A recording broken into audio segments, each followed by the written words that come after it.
Shalom saudara, apa kabarnya? Cihu ya tohem, masih nggak ingat ya? Cihu ya tohem, oh ini banyak yang hem ya. Pada ini ya, karena deket-deket liburan uangnya udah pada habis ya saudara ya. Saudara, kita bersyukur hari ini kita boleh kembali beribadah dan kita akan menungkan satu bagian dari firman Tuhan. Saya mengajak saudara membuka dari Markus pasal yang ke-10 ayat 28 sampai ayatnya yang ke-31. Lanjutan dari perikop yang kita baca minggu lalu saudara. Markus pasalnya yang ke-10 ayat yang ke-28 sampai ayat 31. Mari kita baca bergantian, saya akan baca ayat genap, saudara bisa baca ayat ganjil.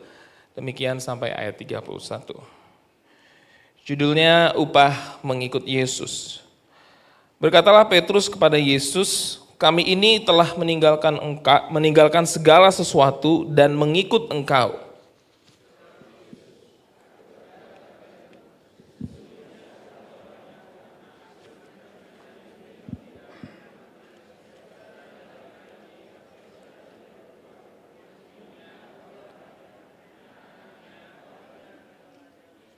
Orang itu sekarang pada masa ini juga akan menerima kembali 100 kali lipat rumah, saudara laki-laki, saudara perempuan, ibu, anak dan ladang, sekalipun disertai dengan berbagai penganiayaan.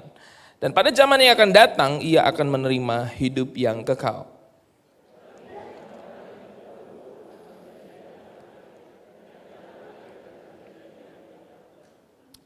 Ya, sedemikian jauh bacaan kita Bapak Ibu Saudara.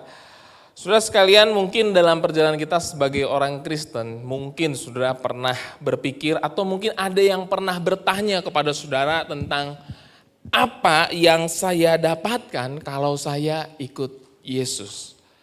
Atau dengan bahasa lain saudara, apa untungnya saya ikut Yesus. Sudah ditambah lagi dengan maraknya pengajaran-pengajaran tentang Injil kemakmuran saudara. Orang-orang mulai berpikir tentang mengikut Yesus mungkin akan mendapatkan materi, mungkin akan mendapatkan sesuatu yang berlimpah di dalam hidupnya. Tetapi saudara, kenyataannya ada banyak orang-orang Kristen yang menderita, ada banyak orang Kristen yang kemudian tidak mendapatkan berkat materi itu saudara yang seperti yang diharapkan.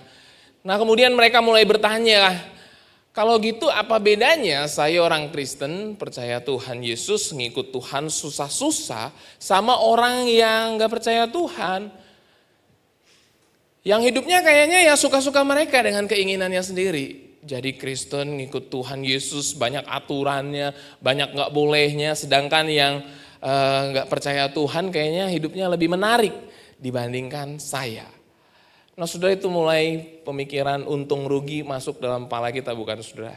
Apa untungnya saya ikut Tuhan kalau hari ini saya gak diberkati? Apa untungnya saya ikut Tuhan kalau saya gak dapat apa-apa di dunia ini saudara? Nah saudara, pertanyaan itu, pertanyaan yang jujur ya. Kadang-kadang kalau kita lagi susah, lagi ngalamin penderitaan saudara, atau saudara lagi sakit, saudara lagi ekonominya sulit, usaha saudara sulit, pertanyaan itu sering keluar bukan saudara? Iya ya, saya susah-susah berintegritas waktu saya berdagang, saya susah-susah berintegritas waktu saya berusaha. Itu kayaknya yang pakai curang, yang pakai korupsi, kayaknya hidupnya lebih mapan, lebih baik daripada saya. Maka hati kita, pikiran kita mulai tergelitik saudara dengan sebuah pertanyaan. Apa untungnya saya ikut Yesus saudara? Nah sudah, mungkin itu menjadi pertanyaan kita, pertanyaan yang jujur. Apa untungnya kita ikut Yesus? Tetapi ternyata itu juga pertanyaan yang jujur dari Petrus. Saudara kalau punya teman kayak Petrus ya, bersyukurlah saudara. Ini orang yang bisa ngomong apa yang kita gak bisa omongin saudara. Saat orang semua terdiam, dia yang akan ngomong tanpa pikir panjang. Apa yang harusnya gak dikatakan, dia yang berani katakan saudara. Pertanyaan yang dikeluarkan Petrus, saudara, pernyataan saudara yang dikeluarkan Petrus itu sebenarnya mewakili juga mungkin pertanyaan dari para murid yang lain. Saudara, kalau kita mau memahami bagian ini tentang upah mengikut Yesus yang Tuhan katakan dalam bagian ini, saudara, tentu saja ini nggak lepas dari apa yang kita bahas minggu lalu tentang orang kaya yang sukar masuk ke dalam kerajaan Allah. Saudara, poinnya sederhana, saudara. Poinnya adalah orang kaya memang susah masuk, saudara. Kenapa? Karena kita yang diberkati Tuhan secara materi lebih limpah, saudara. Kita itu punya kecenderungan untuk sulit meninggalkan harta. Jadi saudara yang bergumul dengan ini, hati-hati saudara. Jangan sampai harta kita kemudian, kalau pakai judul minggu lalu apa saudara? Harta menghalangi surga. Tapi tentu saja saudara itu bukan hanya pergumulan orang-orang kaya. Banyak juga orang miskin yang gak punya uang saudara, Kristen katanya ikut Tuhan. Tapi begitu diiming-imingi dengan kekayaan, diiming-imingi dengan jabatan, dengan harta, dia pun bisa meninggalkan imannya, bukan? Jadi sebenarnya ini pergumulan semua orang. Cuma dalam konteks ini Yesus mau menunjukkan bahwa memang orang kaya punya pergumulannya tersendiri. Karena harta dunia itu sangat-sangat melekat ke hati kita, saudara. Makanya orang kaya yang kemudian bertemu dengan Yesus, apa akhirnya, saudara? Pada waktu dia bertanya pada Tuhan, apa yang aku dapat? Bagaimana caranya supaya aku dapat hidup kekal? Yesus bilang, lakukan hukum Taurat. Oh, sejak kecil aku sudah melakukan semua yang diminta. Dengan sombong mungkin, saudara ya. Maka Yesus bilang, jual segala milikmu, bagikan pada orang miskin, ikut aku. Di akhir narasi apa yang dicatat, saudara? Orang itu pergi dengan sedih, muram mukanya karena hartanya banyak. Jadi dia meninggalkan Yesus karena lebih memilih hartanya. Nah, maka ini menjadi sebuah pemikiran buat murid-murid yang lain yang mendengar perbincangan antara Yesus dan orang kaya itu, saudara, orang muda yang kaya itu. Kemudian murid-murid mulai berpikir dalam hati. Bahkan ada yang bertanya, kalau begitu siapa yang diselamatkan? Kalau begitu sukar untuk masuk dalam kerajaan Allah. Nah, datanglah Petrus ya. Petrus orang yang tadi saya bilang, saudara, kalau sudah punya teman kayak dia bersyukur. Saudara, dia mau menggarisbawahi kalau gua tuh berbeda. Kami ini berbeda sama orang kaya tadi. Kalau orang kaya tadi akhirnya meninggalkan Yesus dan memilih hartanya. Kali ini Petrus berpikir langsung, kami telah meninggalkan segala sesuatu untuk mengikut Yesus. Petrus berkata, kami ini telah meninggalkan segala sesuatu dan mengikut Engkau. Wah, pasti murid-murid yang lain, wih gile Petrus, akhirnya ada yang ngomong, iya ya kita juga penasaran, kita dapat apa? Orang kaya itu pergi, kalau kita ini apa nih? Kita kan udah ninggalin semua pekerjaan karir kita itu loh, nangkep ikan gitu jadi nelayan. Sekarang kita akan dapat apa? Itu pasti jadi pertanyaan mereka, cuma gak ada yang berani ngomong. Nah, si Petrus yang berani ngomong, saudara. Nah, tetapi saudara kalau perhatikan, saudara, konteks dekat bagian ini, saudara akan menemukan sebenarnya Petrus ini agak di luar nalar, saudara. Kenapa? Karena sebenarnya bagian-bagian sebelumnya menunjukkan pengajaran Yesus tentang penyangkalan diri, saudara. Misalnya pasal 8 ayat 34, Yesus berkata, setiap orang yang mau mengikut aku, ia harus menyangkal dirinya, memikul salibnya, dan mengikut aku. Kemudian pasal 9 ayat 35 bagian berikutnya, saudara, Yesus bicara ketika orang murid-murid bicara siapa yang terbesar di antara kita. Kemudian Yesus menegur mereka. Kemudian Yesus berkata, yang terbesar adalah mereka yang menjadi pelayan atas semua.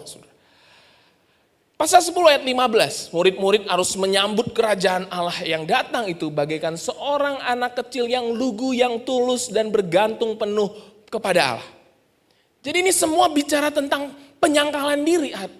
Yesus baru saja mengajar tentang kalau mau ikut dia jangan cari upah. Sangkal diri, gak usah pikir upahnya apa. Ikut Yesus penuh hati. Si Petrus dengan beraninya ya. Nah mungkin beberapa murid ngomong, wah gila ini Petrus nih berani banget. Dia gak takut dimarahin lagi sama Tuhan Yesus ya. Malah nanya lagi gitu ya. Kita juga mikir tapi kita gak tanya, gak berani saudara. Tapi Yesus bertanya. Nah mereka menantikan mungkin Petrus akan ditegur oleh Tuhan Yesus ya saudara. Saudara dalam catatan versi lain di Matius pasal 19, saudara akan temukan perkataannya Petrus ini ada tambahan, saudara. Ditulis bahwa Yesus bertanya, kalau di sini cuma sebuah statement, kami telah meninggalkan segala sesuatu dan mengikut engkau. Tapi dalam Matius dikatakan, saudara, Petrus tuh bertanya, apa yang kami peroleh? Apa yang kami peroleh? Ini dia udah terang-terangan, saudara. Namun yang menarik, saudara, Yesus dalam bagian ini tidak tegur Petrus. Ya, kita nggak temukan ya. Petrus ditegur, kamu tuh nggak denger dari tadi ya. Dari tadi saya ngajar ya, aku ngajarin kamu tentang kerajaan Allah ya. Tuhan nggak bilang gitu. Tuhan justru menjawab Petrus dengan penuh harapan, saudara. Dalam ayat 29 sampai 30, Yesus kemudian berkata, jawab Yesus, aku berkata kepadamu, sesungguhnya setiap orang yang karena aku dan karena Injil meninggalkan rumahnya, saudaranya laki-laki atau saudaranya perempuan, ibunya atau bapaknya, anak-anaknya atau ladangnya, orang itu sekarang pada masa ini juga akan menerima kembali 100 kali lipat. Rumah, saudara laki-laki, saudara perempuan, ibu, anak dan ladang, sekalipun disertai berbagai penganiayaan. Dan pada zaman yang akan datang, ia akan menerima hidup yang kekal. Nah jadi saudara, saya sebenarnya hari ini saudara ingin menyampaikan sebuah pesan saudara. Bahwa memang ada upah waktu kita mengikut Tuhan. Dan upah itu bukanlah kekayaan dunia saudara. Tetapi bagian yang pasti dalam kerajaan Allah. Baik dalam masa sekarang ataupun yang akan datang. Saudara yang mengikut Tuhan dengan setia. Yang percaya kepada dia dan menerima dia sebagai Tuhan dan Juru Selamat. Ada satu kepastian jaminan saudara. Bahwa kita akan mendapat bagian yang pasti dalam kerajaan Allah. Di masa ini dan masa akan datang. Nah tetapi saudara, apa maksudnya 100 kali lipat? Saudara, pertanyaan ini mungkin dijawab oleh orang-orang yang mengajarkan Injil kemakmuran saudara dengan mengatakan 100 kali lipat itu adalah berkat jasmani yang akan kita terima hari ini. Kalau engkau ikut Yesus, maka akan ada berkat yang mengalir dalam hidupmu. Yang sakit akan disembuhkan. Usahamu yang mandek akan dipulihkan. Dan seterusnya saudara. Kayaknya lebih menarik bukan saudara? Ya, tetapi bukan itu ternyata maksud Tuhan Yesus saudara. Upah 100 kali lipat, apa maksudnya saudara? Ternyata Yesus itu bukan bicara tentang materi saudara. Tetapi Yesus itu bicara tentang orang yang meninggalkan keluarga mereka demi Yesus. Orang yang meninggalkan rumahnya, meninggalkan saudaranya, meninggalkan anaknya, ladangnya, mereka akan mendapatkan 100 kali lipat. Coba perhatikan saudara, itemnya sama. Rumah, saudara laki-laki, saudara perempuan, ibu, anak, dan ladang. Nah pertanyaannya apa maksudnya saudara? Yesus menyebutkan hubungan-hubungan dalam keluarga di bagian ini. Jadi maksud dari 100 kali lipat itu adalah nantinya melalui kematian dan kebangkitannya di kayu salib saudara. Yesus akan menghadirkan komunitas baru saudara. New covenant saudara. Di dalam gereja. Itulah upah kita. Kita akan mendapati orang-orang yang kehilangan keluarganya demi Yesus. Demi Injil saudara. Maka akan tersedia keluarga baru saudara. Yaitu gereja. Loh kok kayaknya gak menarik ya saudara. Coba kalau tadi saya artikannya itu ya, usahanya berhasil, apalagi yang nggak dapat pacar, saudara, yang nggak dapat jawaban doa dikabulkan, yang sakit disembuhkan, kayaknya itu lebih menarik ya. Tapi Tuhan tidak bicara tentang materi, saudara, karena ini berhubungan dengan kerajaan Allah. Kerajaan Allah yang disampaikan Markus yang sedang diperbaharui oleh Kristus di dalam pengajarannya, di dalam sentuhan-sentuhannya kepada orang yang dia temui, dan di dalam kematian dan kebangkitannya saudara. Maka saudara kita bisa melihat sebenarnya yang Yesus maksudkan 100 kali lipat itu adalah hubungan yang bermakna di dalam gereja. Hubungan secara rohani yang akan ditemukan oleh orang-orang yang percaya pada Yesus. Ada tersedia saudara. umat Tuhan, komunitas covenant perjanjian baru itu saudara. Yaitu kita. Kata rumah dan ladang yang ada dalam ayat ini saudara digunakan Yesus untuk menggambarkan orang-orang percaya yang harapannya saudara nantinya saling melengkapi, saling menolong kebutuhan mereka satu dengan yang lain. Dan ini terjadi bukan pada waktu jemaat mula-mula, betul ya saudara? Apa yang menjadi kepunyaan mereka menjadi milik bersama. Mereka peduli satu dengan yang lain, melihat milik sendiri itu ada menjadi milik bersama. Seorang mengutamakan yang lain, saudara. Ini adalah visi gereja yang seharusnya, saudara. Bagaimana kita bisa sampai kepada titik itu lagi, di mana umat Tuhan saling peduli dan saling melengkapi. Karena itu reward yang Tuhan berikan. Itulah upah 100 kali lipat yang Tuhan berikan di masa hari ini, saudara. Tapi kita yang tidak terlalu mengerti, saudara, kita mungkin berkata, atau kita yang mungkin mengharapkan sesuatu yang lain. Kita mungkin berkata, apa? Upahnya gereja. Nggak salah tuh Tuhan. Apalagi saudara yang mungkin mengalami pengalaman-pengalaman buruk di gereja, saudara. Saudara nggak bisa melihat gereja sebagai upah, saudara. Karena saudara merasa gereja justru yang harusnya tempat orang dikasihi, dicintai, diterima. Justru tempat di mana orang-orang justru dieksploitasi, saudara. Kita temukan memang sudah di dalam gereja tempat yang harusnya orang-orang itu kemudian mendapatkan penerimaan justru ditolak dan diasingkan. Dianggap seperti seorang kusta, saudara. Seorang berdosa yang tidak layak. Gereja yang harusnya jadi tempat untuk orang bisa punya rumah. Justru sekarang gereja nggak jadi tempat yang berasa rumah, bukan? Nah oleh sebab itu saudara, upah seperti apa ini saudara?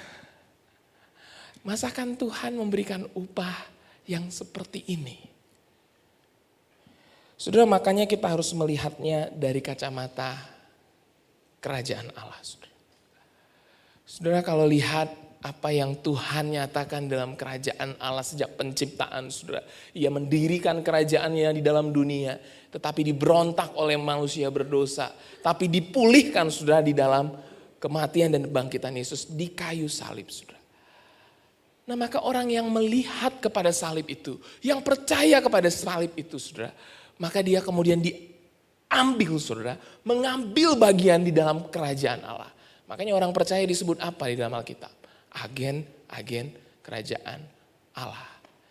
Tapi sama saudara seperti janji keselamatan yang lainnya saudara. Kita sudah dapat tapi belum penuh. Betul ya? Kita udah dapat keselamatan dalam Yesus, amin? Amin. Tapi kita belum menikmati secara penuh saudara. Nanti saudara di surga. Surganya nanti tapi belum penuh. Maka sama saudara. Komunitas yang Tuhan bangun melalui curahan darahnya di kayu salib. Itu adalah sesuatu yang Tuhan bangun untuk kita saudara. Untuk menyatakan kerajaannya. Tetapi already but not yet saudara. Betul gereja ada disfungsi saudara. Di dalam gereja kita temukan banyak sekali disfungsi. Bahkan hamba Tuhan juga saudara. Saudara bisa kecewa sama saya. Saudara bisa kecewa sama hamba Tuhan yang lain.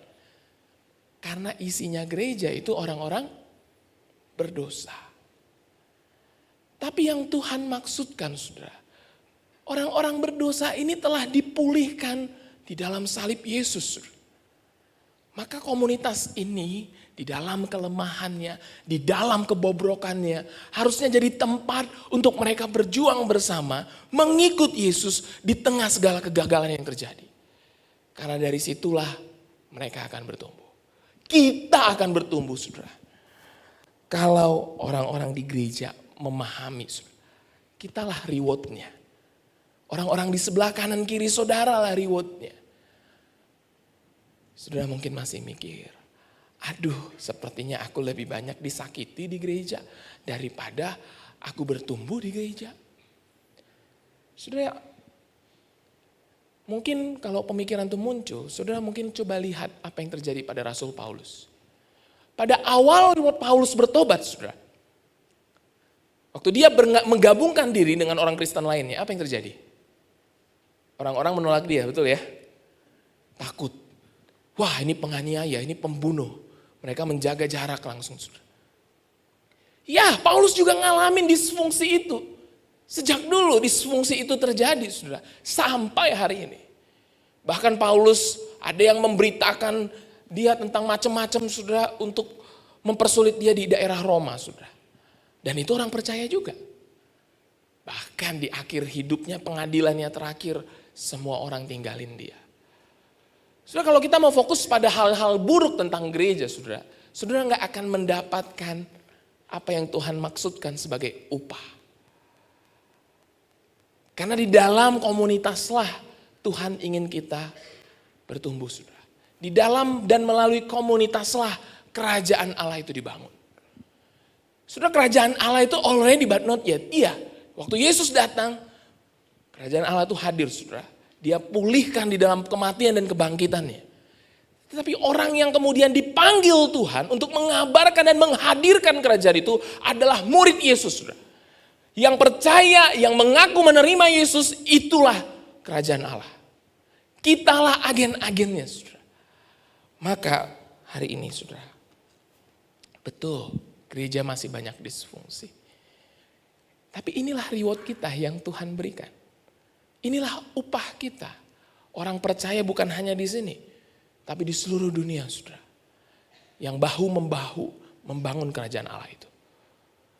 Nah, saudara, yang mirisnya adalah mungkin hari ini kita hanya fokus pada disfungsinya, saudara. Bukan fokus pada kekuatannya, keindahannya. Saudara, saya ingat ada seorang pemuda yang keluarganya disfungsi. Papa mama bercerai, dia kemudian ditinggal bersama neneknya, kakeknya udah meninggal, jadi tinggal berdua.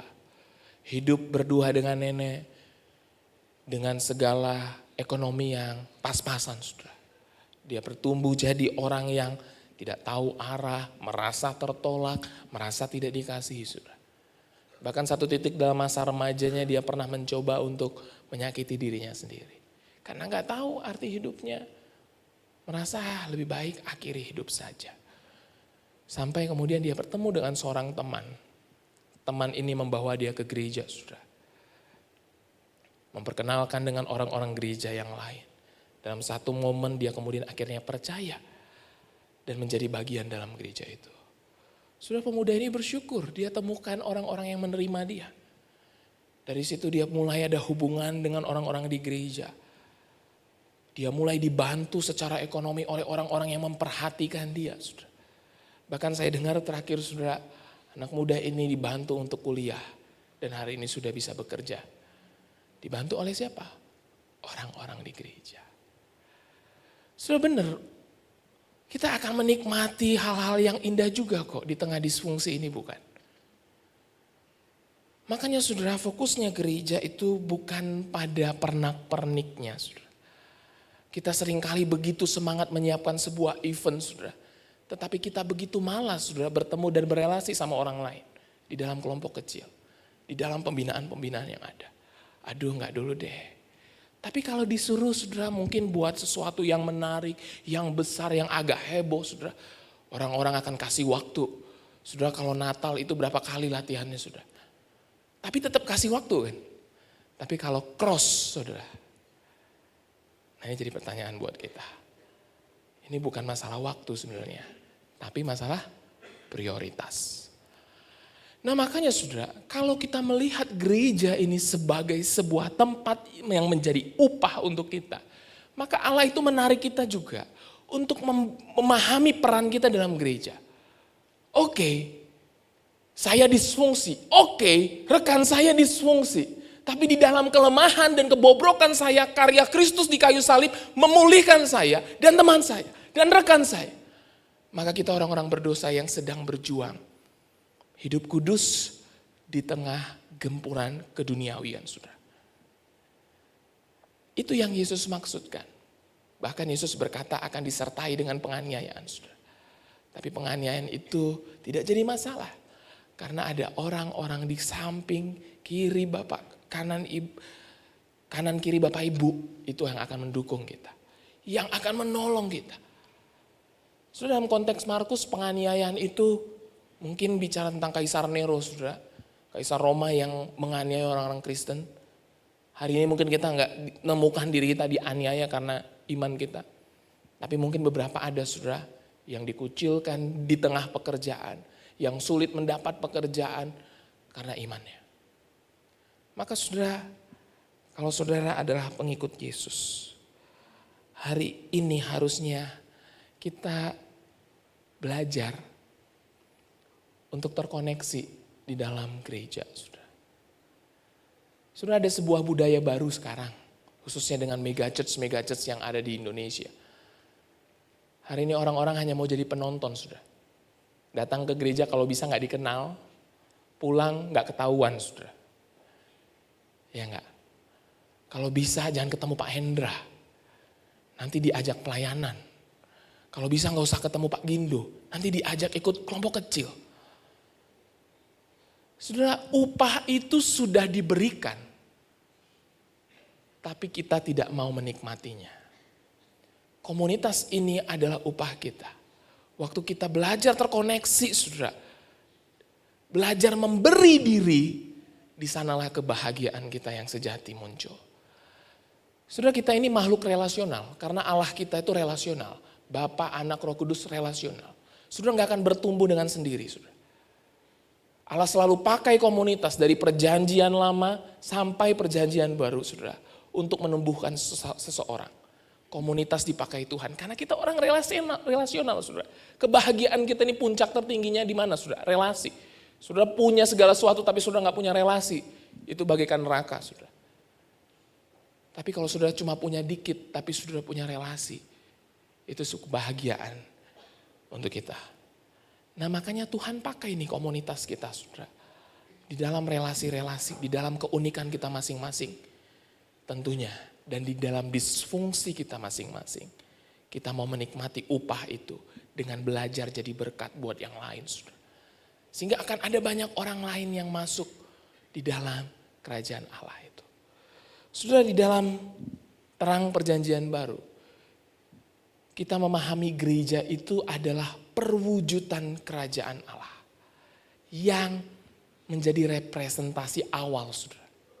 Nanti akan dipenuhkan, nanti akan dipulihkan secara penuh waktu Yesus datang kembali. Tapi sekarang kalau saudara cari kerajaan Allah itu ada di mana? Ada di gereja, saudara. Kitalah representasinya. Kitalah orang-orang yang akan mewakili nilai-nilai kerajaan Allah itu. Dan kita mencicipinya. Maka saudara, komunitas orang percaya di dalam gereja merupakan perwujudan kerajaan Allah.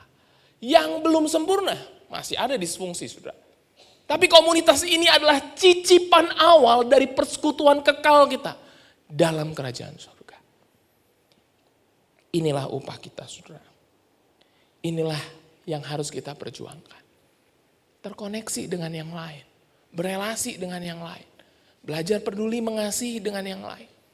Di sanalah keindahan kerajaan Allah, saudara. Bukan pada mujizatnya, tapi pada orang-orangnya. Engkau dan saya. Tapi tentu saja bukan hanya ini, saudara.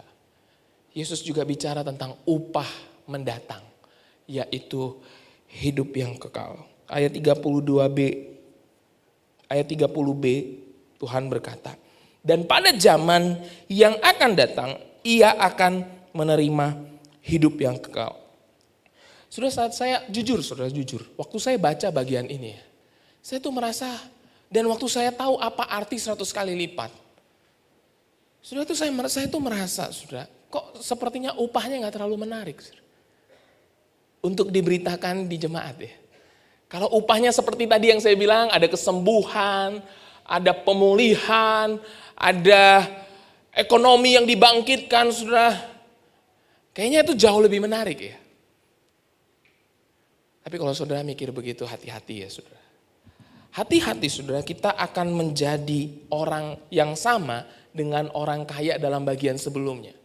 Yang kemudian akhirnya kayaknya gak menarik apa yang ditawarkan Yesus. Lebih baik aku mengambil hartaku saja. Dia memilih harta daripada Yesus, saudara. Nah maka saudara, hari ini mungkin kalau hidup kekal itu adalah sesuatu yang mungkin bagi saudara nggak menggetarkan lagi saudara. Maka mari kita berefleksi sejenak saudara. Apa yang Yesus maksud dengan hidup kekal saudara. Yesus menjanjikan hidup kekal bagi mereka yang mengikut dia. Yang meninggalkan segala sesuatu untuk mengikut dia.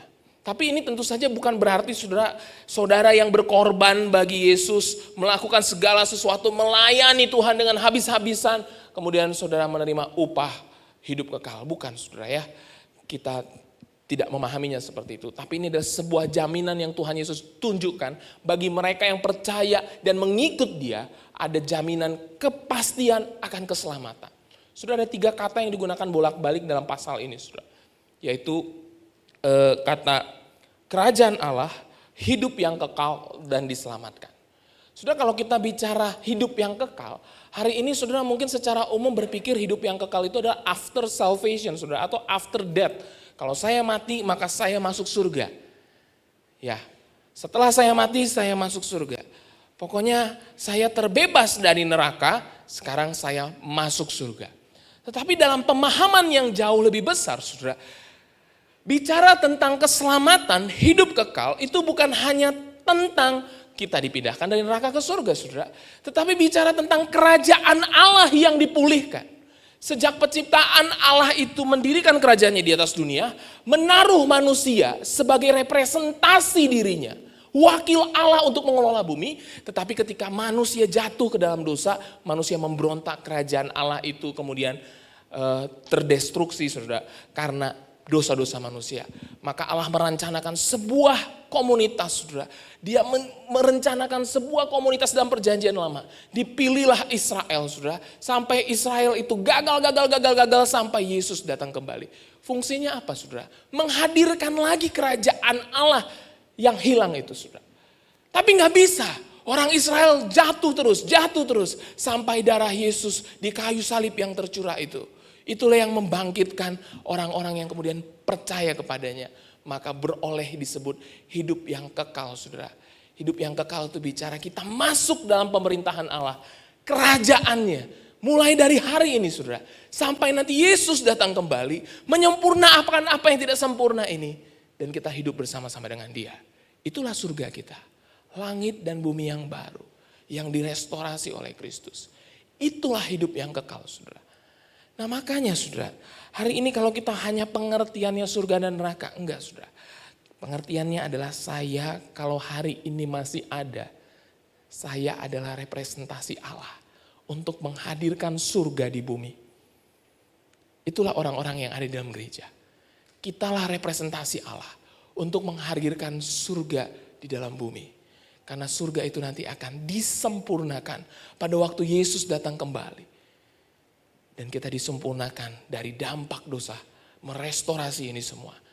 Dan hidup kita akan mendapatkan hidup yang kekal itu. Sudah hidup yang kekal itu digambarkan dalam Wahyu pasal 21. Seperti kehidupan yang penuh dengan kedamaian. Tidak ada lagi ratapan, tidak ada lagi tangisan. Yang hanya ada kemuliaan Allah. Sudah itu yang akan kita dapatkan. Mungkin kita pikirnya masih jauh. Tidak terbayang secara konkret, abstrak sekali. Jadi kita lebih suka berita-berita yang mengatakan hari ini yang saya perlukan adalah pemulihan, ekonomi, materi dan sebagainya. Tapi sudah tidak ada lagi yang lebih berharga daripada kerajaan Allah itu sendiri. Untuk apa kita mendapatkan segala sesuatu di dunia, tapi kita kemudian tidak mendapatkan segala sesuatu di sorga. Maka ini adalah pesan pengharapan, saudara. Karena ini sifatnya pasti. Bukan belum tentu. Mereka yang meninggalkan segala sesuatu. Percaya pada Yesus. Maka kita akan mendapatkan hidup yang kekal. Sudah saya ngerti, saudara, kalau hari ini hidup begitu sulit. Sudah menderita demi Yesus. Sudah ngalamin kesulitan di pekerjaan demi melakukan apa yang benar. Saudara berusaha hidup berintegritas di tempat kerja saudara karena saudara tahu saudara adalah representasi kerajaan Allah untuk menghadirkan surga di atas bumi. Tapi capek. Capek jadi orang baik. Capek jadi orang benar. Rasanya kok Tuhan gak jawab doa saya. Rasanya Tuhan kok biarin saya terluka dan tertindas. Saudara, kalau dalam keadaan itu, hari ini saya mau katakan saudara, ingatlah upah yang menantimu. Tetaplah bertahan. Saudara, kita tidak mau berpikir saya mau dapatkan hidup yang kekal karena saya mau melakukan ini dan itu. Enggak saudara. Justru kita bisa melihatnya dari kacamata kasih karunia saudara. Kita sudah mendapatkan upah itu saudara. Di dalam kayu salib itu. Yesus menghancurkan tubuhnya. Agar kita yang hancur ini menjadi hidup. Agar kita yang tidak layak ini menjadi layak. Mendapat bagian dalam kerajaan Allah. Maka motivasi itulah yang harusnya menggerakkan kita. Untuk bertahan. Untuk melihat pesan pengharapan ini. Di tengah segala situasi saudara yang sulit. Jadi saudara, kalau saya mau simpulkan saudara. Apa sebenarnya upah kita? Kalau gereja adalah cicipan dari kerajaan Allah yang akan datang secara sempurna itu. Dan kalau hidup kekal itu adalah bicara kita akan diperintah oleh Allah di dalam kerajaan yang akan datang itu. Bahkan dalam catatan Matius saudara, kita disebut akan memerintah bersama-sama dengan Allah. Maka saudara, upah kita apa? Sederhana saudara, upah kita adalah mendapat kerajaan Allah. Mendapat bagian yang pasti dalam kerajaan Allah.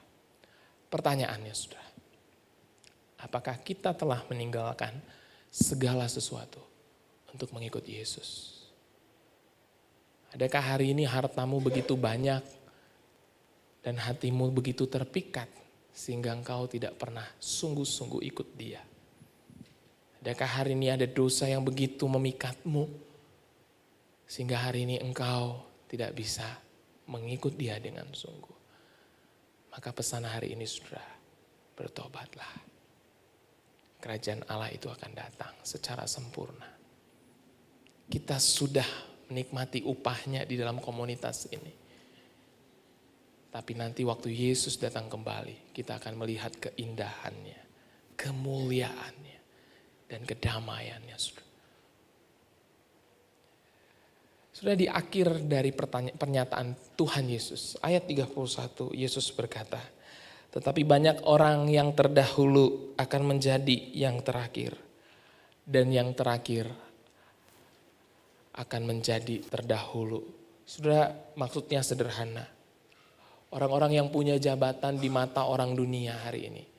Khususnya bicara tentang orang kaya dalam bagian sebelumnya saudara. Dia di posisi atas.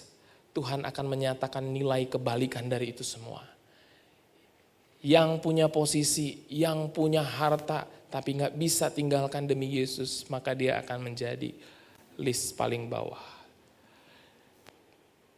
Tapi mereka yang datang di dalam segala keberdosaannya, dan dengan rendah hati menerima Yesus dan mengikut Dia, mereka akan ada dalam daftar paling atas. Sudah, ini mungkin juga sebuah peringatan bagi Petrus, supaya jangan sombong. Jangan merasa kamu lebih hebat dari yang lain.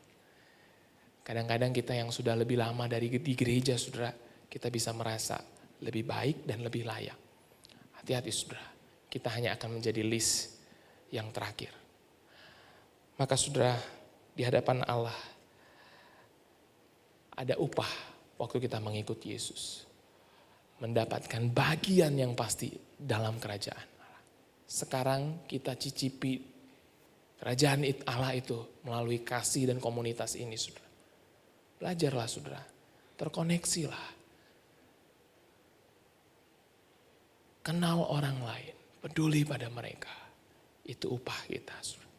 Dan nanti Ia akan datang. Dan kita akan menerima kepenuhan itu.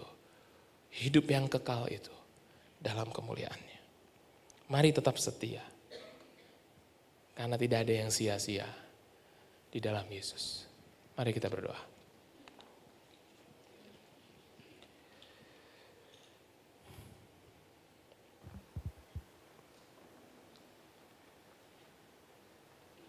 Tuhan, terima kasih buat firman Tuhan. Terima kasih kalau Engkau memulihkan apa yang rusak di dunia ini. Kau memulihkan kami pribadi-pribadi yang berantakan, yang penuh dengan dosa dan celah. Di dalam salib, di kayu salib, darahmu yang tercurah, tubuhmu yang terkoyak itu memberikan kami cinta yang begitu besar. Menyediakan kami komunitas yang baru di dalam Engkau. Dan menyediakan hidup yang kekal itu bagi kami Tuhan. Ini semua hanya kasih karunia Tuhan. Anugerah-Mu semata. Biar kami belajar Tuhan, mengingat pengharapan yang ada pada kami. Dan kami belajar berbagi, menghadirkan kerajaan Allah itu. Mulai dari gereja ini. Tuhan tolong kami.